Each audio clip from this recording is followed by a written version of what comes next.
bleaching his hair to do tricks on it.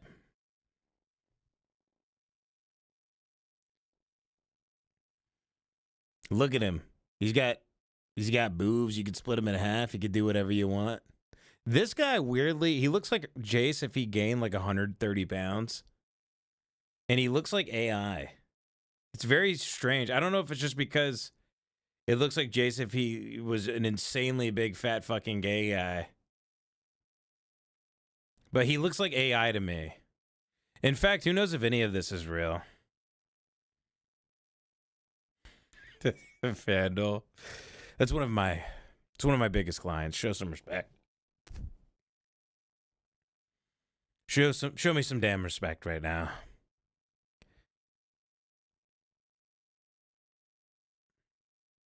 Damn, I really was going to do a huge deep dive on that German wet hair guy, but he got banned from Instagram.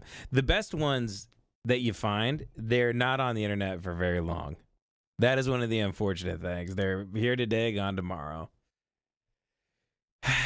The way the sun shines through your window in just the perfect way on a autumn night, you can only capture that for so long before life moves on, you know? Now, I'm going to present something to you guys and see if you can point me in a direction. I saw that guy. I was made aware of this guy called Coupe. I don't know anything about Coupe, and I haven't seen his content, but I know he did a thing about Mandalay Bay. And everybody was commenting on my Mandalay Bay interview that I prepared for with John Colin. That's 2 hours long. I did it with John Knopf. It's on this channel. Everybody that found my Mandalay Bay video that week had come from Coupe's. So that's how I was made aware of this guy. This guy popped up in my algorithm about homeless people missing. That homeless people are like going missing is some weird theory. And then I wanted to see the channels he was pulling from because I didn't have time to watch this 30-minute thing. And then I found this.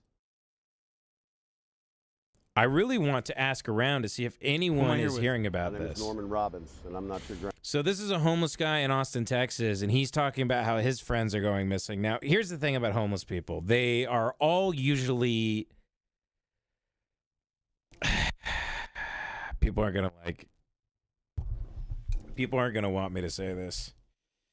But homeless people are pathological liars. They love to give you way too much detail when they're talking about things, dates, full names, cross streets. Anytime you're talking to them and they're telling a story, if you're an idiot, you find everything they say to be highly believable because every tactic they're doing is working. This whole interview, this guy goes, my friend Alice, she's from Houston. She was born in 1974, and last time I saw her was August 3rd. I remember every date. Yes, sir. So when you're lying, you want to provide very unnecessary details that nobody asked for and nobody gives a shit about. It's just a weird pathological liar thing. But this guy claims that his friends are being sold, possibly for organ harvesting or whatever. Do you think it would have gone different if you would have communicated? Now, these guys also, they could be imagining people. Look, I'm not one of these liberal guys that are like, no, they're homeless. They're like wiser and they know more and they're not, okay? They're just not. I'm sorry. You live outside. You live in such harsh conditions in the modern era that I can't trust anything that you have to say about stuff. And in fact, as far as this stuff goes, I don't trust housed people. I'm not about to trust unhoused people. I think it's like a fun kind of fantasy to think that the hermit has gained some sort of wisdom that we don't have access to, and that's probably true on some level. They might be more grateful for food or a pot to piss in, but for the most part, they got black brains. Their brains are black from Vietnam, from drug abuse, and from the rain and the sun. But I am here, so looking out over the YouTube space, a lot of homeless people are saying this. Obviously, they go, "Oh, I haven't seen my buddy in since yesterday." Well, maybe he OD'd, and the police came along and they called an ambulance, and he's in an incinerator right now and he has no birth certificate. Maybe that's what happened, but... Oh, absolutely, but he didn't want to listen. He wanted to arrest me. This black guy's in the background the whole time doing So that. I told him contact my I have attorney. no idea what that means. I gave him the attorney's name, which I'll leave out right now. He's in Houston, Texas. And when he takes people's money, it's a hoot. And he knows who I'm talking about. Do you think you could turn your hat backwards? I can do whatever you want, sir. It's got a name on it. Does that make a difference? How old are you? 68, sir. Born in 1957, July 3rd. You've seen some stuff. I've seen it all, except for the invention of the plane and electricity. Everything I've ever seen on a movie is true. No, absolutely not. This is done way bigger. Here we go, right It's here. done by... Why do you think people are disappearing right now? I know why people are disappearing, because there are people in the world who can afford to buy people and do with them what they want. And we're at a change in the administration right now. Do you think that has anything to do with it? No, absolutely not. This is done way bigger. It's done by someone who, if you mess with them, they have no qualms about taking out your whole family. And you've seen it in real time in Houston. So Yes, one's sir, I read saw it in Dave real time. McGowan. I hung out with a lady named Alice. She was 26 years old. Her father is a multimillionaire from Cleveland, Ohio.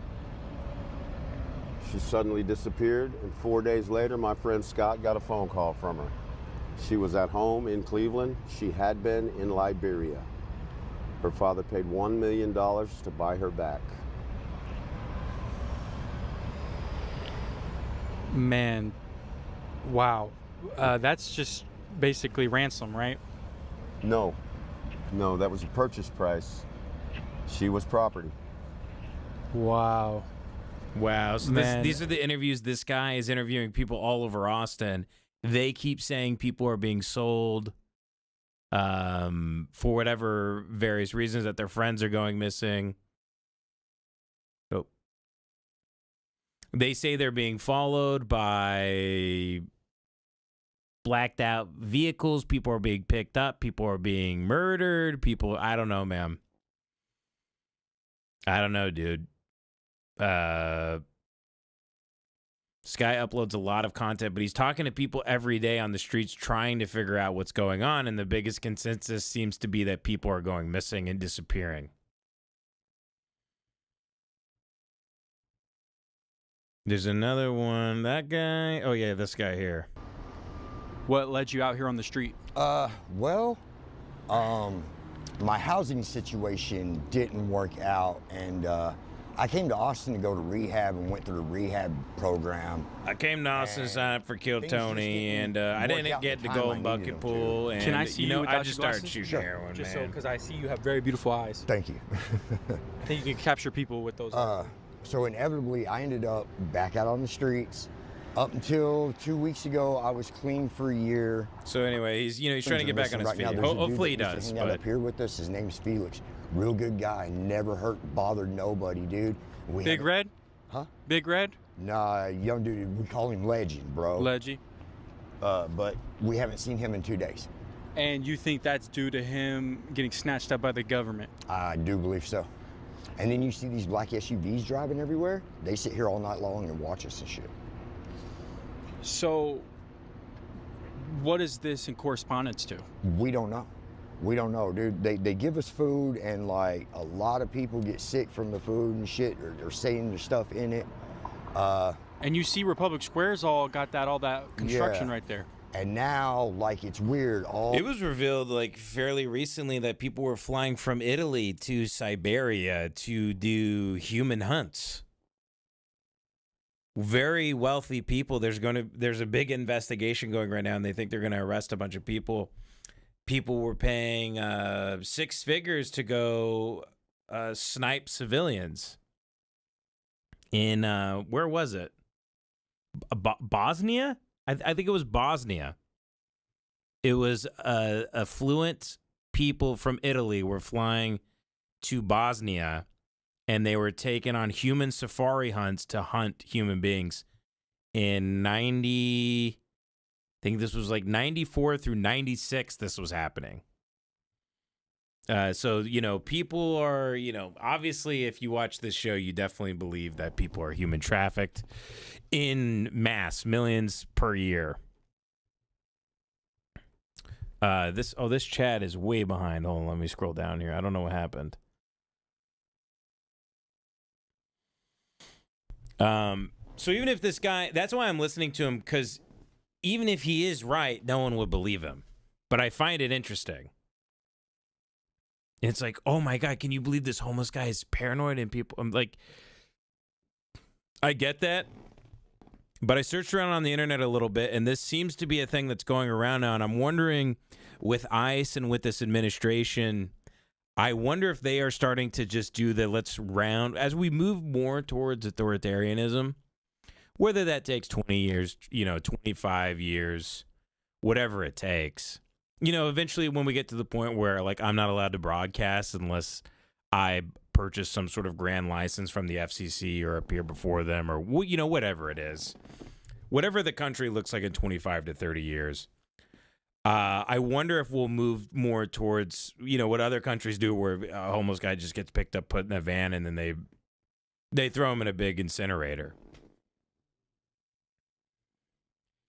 Yep. That's right. Being gaslit about human trafficking in 2016 because people thought it was essentially a Pizzagate thing. I was gonna turn into the Joker. If the levee didn't break the other way with people coming around to Podesta and, all that stuff. I mean, dude, during the height of Comet Ping Pong, I was ready to lose my fucking mind. If you knew Jeffrey Epstein's name years before anyone, this stuff drove you nuts when it was called a right-wing conspiracy. I mean, absolutely nuts.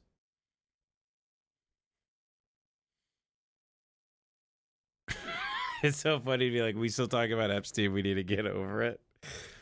But I do wonder, dude, all jokes aside, I wonder what's going on. Is there some sort of program we don't know about? If you told me the government was killing homeless people, first of all, nothing bad would happen. There would be no trial about it. No one would get in trouble for it. And we wouldn't know they had been doing it until 30 years had passed. Much like this human safari hunt thing that's going on in Italy. And you can look this up. This is real. People go, there's going to be justice. Yeah, 30 years later. 30 damn years later. They took all the drug dealers out of Republic Square, but you can tell there's certain dudes they allowed to be there to peddle certain drugs. And the people that are getting them drugs are way fucked up. Okay, so this last guy, the other homeless guy, said that they're making some sort of cigarette, like a weed cigarette that they dip in this thing that's very similar to acid. And if you smoke it thinking it's just a joint that's laced, it's the equivalent of taking like between 50 to 100 hits of acid at once, according to this crazy fucking homeless guy. I don't even know if you can do that. I don't know if that's true, but obviously it would make you insane. And he said he had a few buddies on the street that bought one of these things, smoked it, and it made him crazy, like he's not right anymore, and then he disappeared. Like out of their fucking mind, fucked up, hurting themselves. So this is corroborating the story from the other homeless guy. And obviously we can't trust the testimony of these guys. However, we also can't trust the testimony of anyone in the government. We also know that. So who are we going to listen to? Are we just going to sit in the shadows and listen to the voices in our head? No, let's go to the serfs. Let's go to the peasants. Let's see what they have to say. We never get to hear from them anyway. These guys don't get a voice. Why aren't we listening to them? We listen to bullshit all day in our algorithm, right? Fucking trying to hurt other people, laying down here underneath the bridge, dying, disappearing. So some drugs that are trying to get rid of people. Yeah. And this is, wow. I mean, this is groundbreaking news. Guys, I'm going to be honest with you. What he's saying is very real. I've been doing this homeless coverage for a long time, as you guys know. And God for the bless last 2 this months, man. I've been out here in the trenches. God bless this man for doing this. Fine people. This is unbelievable And journalism. what I've seen in real time It might be, though. It's almost like a buildup, and then all of a sudden, the tension's high. Yep. And then the bubble just like popped. Yep. And people are, and like I said, I've seen people out here that lurk the same thing every day that are gone, and I don't know where they're at. You don't know where they've been. They could have OD'd. It's almost like they never existed. Yep. And they're just disappearing. And then you get people, dude, that will be gone for 2 or 3 days, and they'll come back and they'll start acting different, and they won't. And we'll be like, well, where the hell were you? What were you doing? And they don't want to tell you. They don't want to tell you. So I don't know what they're doing or what the reasoning is behind it, but it's the same reason why, like... How are you going to move different out here now? How do I move different?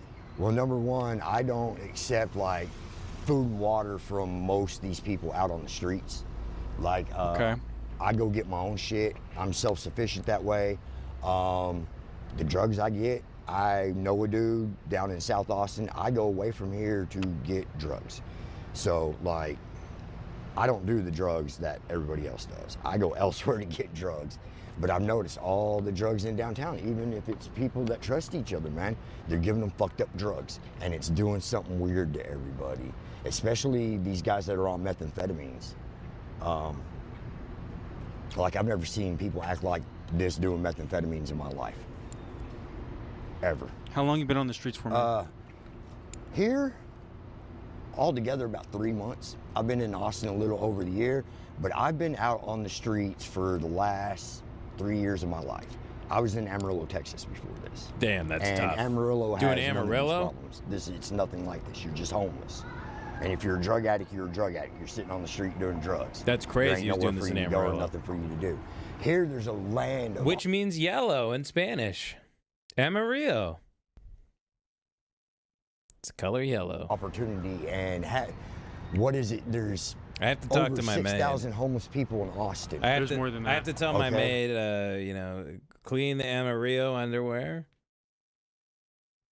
Get the Amarillo stains out of my underwear, please. Thank you very Well, much. right now, there's at least 225 people on the bulletin board up at Sunrise Navigation Church that have just disappeared. Where'd they go? If you're out on the streets, dude, you're gonna run into somebody that knows you that's gonna tell somebody, hey, so-and-so's looking for you. So, homeless people that smoke meth are seemingly paranoid for the first time and don't feel safe. Very, very strange, man. Very strange stuff. Oh, well, we know why this one was clicked on. We know why this is the highest watch. Here with Eva. Emma? EVA, Eva. Eva. Eva. 16. This is insane. Unbelievable. Dude, you can't just interview this girl. Hey, that's me. Also, there was a bug flying on my face, so I was scratching my face from that. I was not high in this, but rewatching it, I look. Oh, you sound insanely high. And there's a GoFundMe. Damn, this is heartbreaking. Heartbreaking, man. I hope she's lying about being 16.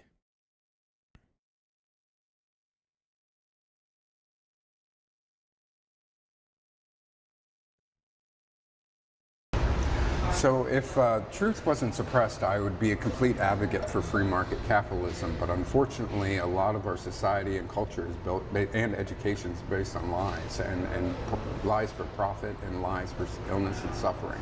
So, Who am I here with today? my name is Gregory Garber. Man, Austin really sucks dick. It just sucks dick, man. The high bar top, these metal stool, everything is like a half pub, a half new thing with screens and shit. It sucks ass there. Everything's been flattened everywhere. So the problems that I had when I was living in Austin, the problems I had there, I really had everywhere in terms of going out. Everything kind of feels the same, but they have like those mason jar-y type of places with the burger that sucks dick. It's $18, and then you get the drink. The beer is expensive too, but it's happy hour. But you're like, why is it happy hour? But the beer's still $7. I don't get it. Is this a good deal? Is this just the new normal? Why is it PBR and a shot? $18. But then you go to Nashville with your friends, and this is also what's in Nashville, and then you can't get away from it. This type of shit, dog shit, is just everywhere. It's making me remember the. It's not just the corporate hellscape, flattening, like hipster thing that's depressing. It's the fact that it acts like one, it's not that, and it acts like it's above, like other cities elsewhere. It feels like it's a very, very insecure place, Austin, Texas. It's a wildly insecure place. It's very strange. I hate that city a lot. I really don't like it. It's such a, everyone's a fucking bastard cocksucker there. Big bastards and cocksuckers and vipers as far as the eye can see in that city. Very, very like pious, I'm better than you type of people. It's you know, in LA everyone's just a retard. And high. It's actually kind of nice. You go out, the person you're trying to order a thing from, they're so high they don't even know what's going on. I kind of prefer that because they're kind of nice in their being high and gay.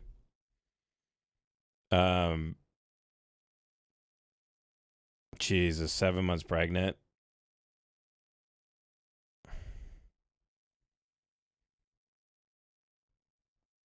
Yeah, we're as expensive as LA and there's less to do. That's a good way to put it. Vandal, you've never even been to Los Angeles, you retard.